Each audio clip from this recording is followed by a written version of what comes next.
Liepais uzbrucēju psiholoģiju. Interesēs, ko viņi jūt, kādas viņiem emocijas ir iekšā. Spēles epizodēs ārpus laukuma. Man bija kaut kāda sava atbilde uz to visu, un ir sava atbilde, bet man ļoti interesanti uzzināt to tieši no viņiem. Man liekas, ka viņi atšķirās ļoti no citām pilsētām un pie mūsu mājās Latvijā. Un liepainieki vienmēr ir bijuši vairāk tendēt uz mājām, un tas arī laikam viņas pateiks par liepainiekiem. Es gribētu, lai jaunie futbolisti skatoties šo īso klipu iemācās kaut ko, izlaiž to caur sevīm, iegūst kaut ko un salīdzina ar savām izjūtām. Es domāju, tas viņam varētu noderēt turpmākās karjerā un kādam pat varbūt ļoti palīdzēt. Tas, kurš var teikt uzbrucēji, kad nes uzvaras, bet tā nav, viņi nes atsevišķi spēlē kaut kādā, ja, uzvaras vairāk nes tieši otrādi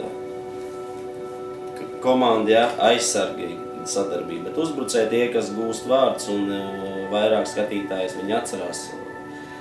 Jā, un tas arī ir vēlreiz īpaši Liepājā. Uz uzbrucējiem pleciem ir tāds tā kā spiediens un viņi ir gatavi maksimāli sev pierādīt. Liepāja vispār, cik es atceros vēsturiski, ir bijusi slavena ar saviem uzbrucējiem, jo kaut katra laika posma mums ir bijis savs tāds izteikts bombardieris. Labs bombardieris un labs uzbrucējs, jo no jaunās neatkarības laikiem, ja atcerās, tad mums ir bijuši tādi skaļi uzvārdi kā Intenbergs, Linārds, Bulders, Dobrecovs, Grebis varbūt no jaunākiem laikiem, kur ir bijuši gan čempionāta rezultatīvākie spēlētāji, gan arī izlasē spēlējuši. Es varbūt pats Liepājā tik daudz nesit iekšā, man izlasē vairāk atkal sanācis īst iekšā. Bet, jā, uzbrucējs Liepājā tas ir kaut kas īpašs un parasti esam bijuši slaveni ar, kas katra laika posma ir bijis kāds izteikts un labs bombardieris un uzbrucējs.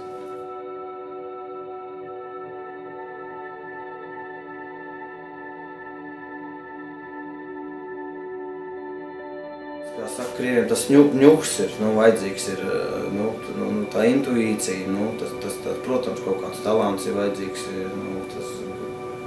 tos gols, lai iesist iekšā, tā liekas, kad viegli, bet, pats galvenais, tāds, man liekas, tā bezkaunība vajadzīga ir, tāds azarts, kas man liekas, jābūt tā izsalkušam visu laiku, vai tev gribās visu laiku iesist tos golus, tad tev varbūt nāks, vai, ja tas nebūs, tad te grūti kaut ko sasniegt, varbūt golus iesist daudz.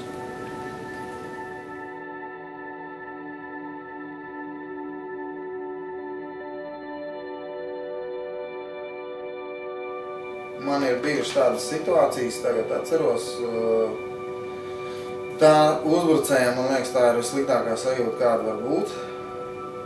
Man ir bijušas tādas divas situācijas, ļoti spilgti atceros. Viena man bija Dinamo Kijevā, un otra man bija Celtā Vigo. Tiešām no metra vienā reiz gadījumā trāpīja pa augšējo vārtu pārlikt, un otra reiz pārslikt pāri. Sajūta ir pretīga, diemžēl, pēc tā es arī tā īsti neatguvos, nevarēju to pārvarēt, gan Kijevā man sākās tāda melnā līnija, gan arī Celtā. Bet, protams, pareizākais būtu, kad tu tam to momentu, kad tu neiesit no metra, pēc iespējas ātrāk aizmirst, pārslēgtos uz spēli. Vislabākā gadījumā, protams, būtu vispār izmest viņu no galvas un turpināt spēli. It kā nekas nebūtu bijis, bet, protams, tas ir ļoti grūti, jo tik un tā tas tev sēž galvā un tu to malus pēc tam, vismaz es malu vairākas nedēļas un vairākas mēnešus un nevarēju saprast, kā es varēju aizsist garām. Bet, tas tā notiek arī vislabākiem pasaules uzbrucējiem un jāmēģina pēc iespējas ātrāk to aizmirst tiešām. Atkal jāizmanto tas atlikušais spēles laiks, kas ir palicis, lai iesist un pēc iespējas ātrāk iesist, lai tas moments aizmirstās.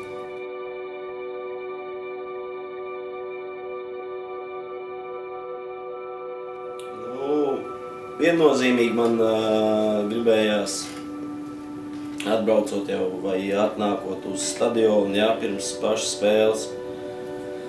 Man gribējās mieru, lai man neviens neaiztiek, neuzdod jautājumus, kā tagad ir modīgi visās ģerbtuvēs skan skaļas mūzikas, jā. Principā es to mūziku nekad nedzirdēju, jā, es nekad nedejojos, es noskaņojos ar maksimālu, jā, pašatdevi, kāda man būs laukumā. Es domāju par to, kā es iziešu pirmās minūtes, kas būs, ja rezultāts tā, kas man jādara, un analizēju bez trenera teiktā pats sevi, jā, ļoti daudz, ko es darīšu spēlē. Viennozīmīgi, es saku vēlreiz, gribējās, lai man neviens neaiztiek, patīk apsēsties kaut kur stūrītī un apdomāt visu spēli, kas man gaida priekšā.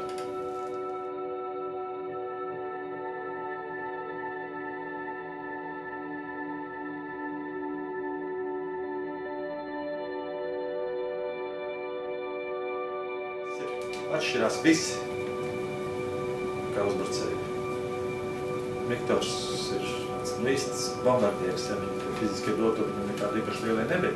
Bet viņš ļoti labi jūt, kur bumba atliks, kur jāpārvietojas, un tas ir tādas īpašības, kur praktiski nav iespējams uztrenēt. Tu var mazliet pilnveidot, bet uztrenēt nav iespējams. Ja tev nav dots, tas čujs.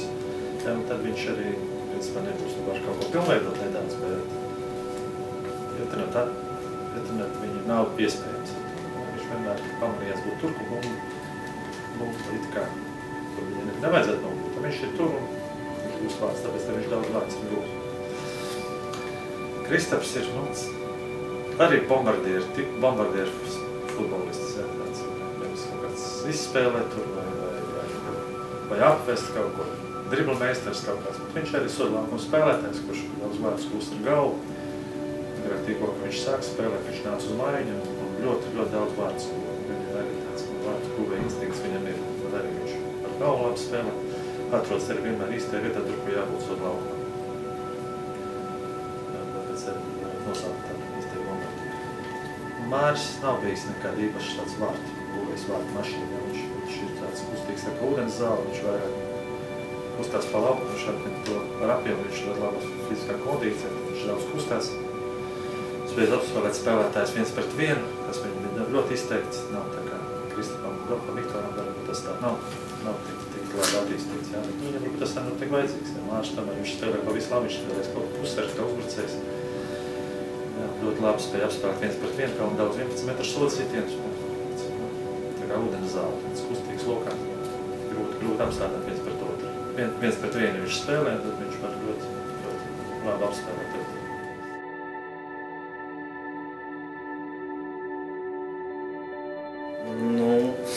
Es viņam varētu īstenībā piekrist, jo uzbrucēji, man filozofija tāda, ka, ja tu neesi iesīts golu, tad tu esi slikti nospēlējis. Es pat pēc konto teicu, mēs ar džekiem runājām pēc spēles, es kaut ko vēl teicu, un prasīju, kā nospēlēks. Tu teici, labi. Teici, nē, labi nav nospēlēts, jo, ja tu neesi iesīts golu, kā uzbrucējs, tu neesi nospēlējis labi. Tā ir tāda mana filozofija. Un es arī Filipo un Zagijai varētu piekrist, jo tu kā uzbrucējs, tev jābūt goliem un tā kā tā.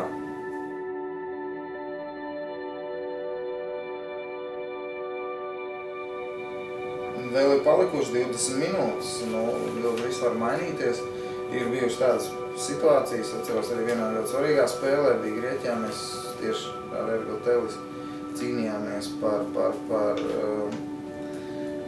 iekļūšanu augstākajā līgā, un mums obligāti, mēs zaudējām 1-0, mums obligāti vajadzēja gūt vārds izbraukuma spēlē. Vispār nebija neviena momenta līdz 70. minūtē, un izskatījās, ka pēdējā tā bija tūrs spēle, mums vajadzēja obligāti vai nospēlēt neizšķirt vai uzvarēt. Tomēr sagaidījām savu momentu, es zināju, es tiešām ticēju visu spēli, es ticēju visu otrā puslaiku, ka moments būs, vienkārši viņš būs jāizmanto. Nav tā, ka parasti jebkurā spēlē vienalga, cik stipri pretinieki tu spēlē, tas moments tev būs. Un galvenais viņu būt gatavam tādā momentā, kad viņš būs un viņu izmantot. Un tiešām viens tāds centrējums bija kaut kādā 77. minūtē un trāpīja pa galvu un izlīdzinājumu rezultātu nospēlējām 1-1. Tā bija vēsturiska uzvara, mēs iekļuvām augstākā līgā.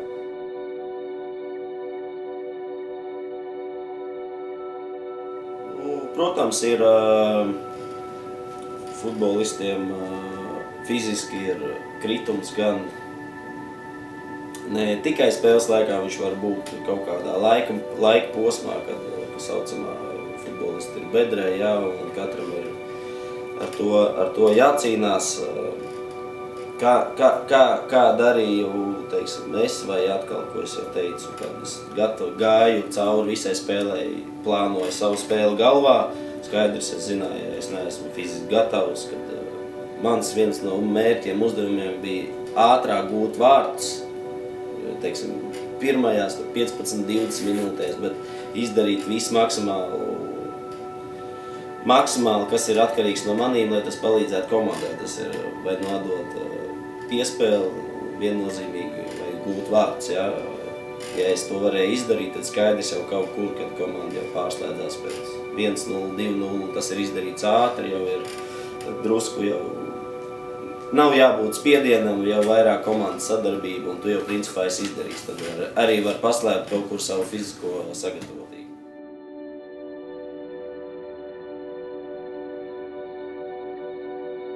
Es spēlēju no 70. gadu vidus līdz 90. gadu vidum apmēram.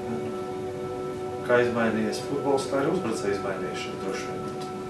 Mentāli izmaiņas, protams, ir tādas, ka spēlētāji palikuši profesionāli. Ar visi ne tikai uzbrucēji, bet ar visi spēlētāji palikuši profesionāli, tāpat ir uzbrucēji. Tomēr, kad es spēlēju, tas iespējas izsisties kaut ko, bet jau bija tīpaši minimāls. Tagad jau tiešām grib kaut ko sasniegt, tad ir iespējams to izdarīt un vienkārši jāstrādā daudz. Jums iespējams nokļūt ārzemēs, labā klubā, nopelnīt naudu, ne tikai sev, bet arī nākošie saviem radiniekiem un visiem uz priekšu mazliet.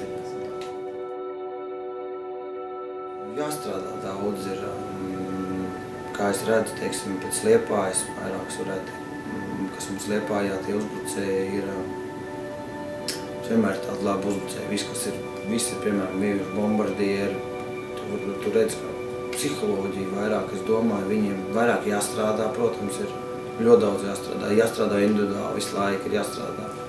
Jo tu vairāk strādās, jo tev būs lielākā deva individuāli viss tas. Un mūsējā, teiksim, tādā ziņā mūsu klubā tev nāk pretī gan treneri, gan prezidents nāk pretī un to redzēt. Un ja viņi to jūt vēl, tad vēl, es domāju, no viņiem nāks lielākā deva. Jo manā laikā, teiksim, neviens tevīm, teiksim, individuāli nestrādāja. Teiksim, pats malies tādā ritenī vienkārši.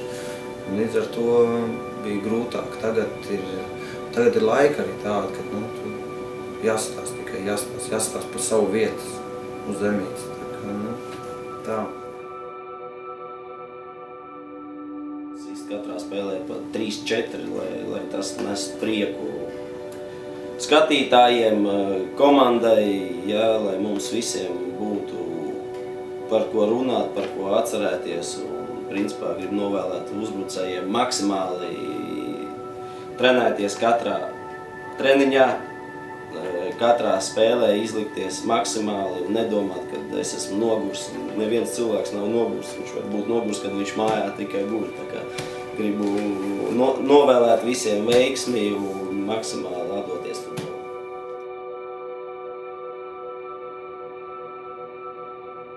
Tas, ka mūsdienās uzbrucējiem jāmāk viss, jo gan sist golus iekšā, gan aizsargāties, gan piespēlēt, jums ir jābūt ļoti universāliem, jums ir jāmāk sist ar labo kāju, kreiso kāju, jums jāmāk sist ar galvu golus iekšā, jāpalīdz partneriem arī gūt vārtus, jāveido viņiem momenti, tā kā teikšu tā, jums ir ļoti daudz, kas jāstrādā un jāmācās, un noteikti darbs, vēlreiz darbs, jo ātrāk to sāksiet, jo labāk pēc tam. Tieši pusauģu gados to vēl visu var iemācīties un apgūt, pēc tam jau būs grūtāk, lai gan arī var. Tā kā principā nekad nav par vēlu, bet jo ātrāk to sāksiet, jo labāk. par to, ko es teicu, varbūt to, ko tā bija man kļūda arī par nospēlētām spēlēm. Spēle aizmirsā, nospēlējāt, visu par nakti vēl varbūt kaut ko panalizējiet, vakarā pēc spēles padomājat, ko jūs izdarījāt labu, labo atstājat, slikto atkal aizmirstiet un gatavieties nākamajai spēlei. Un nākamā spēlē jums atkal iespējas būs visu mainīt un tieši izvērst visu pa labu. Tā kā darbs, toreiz darbs.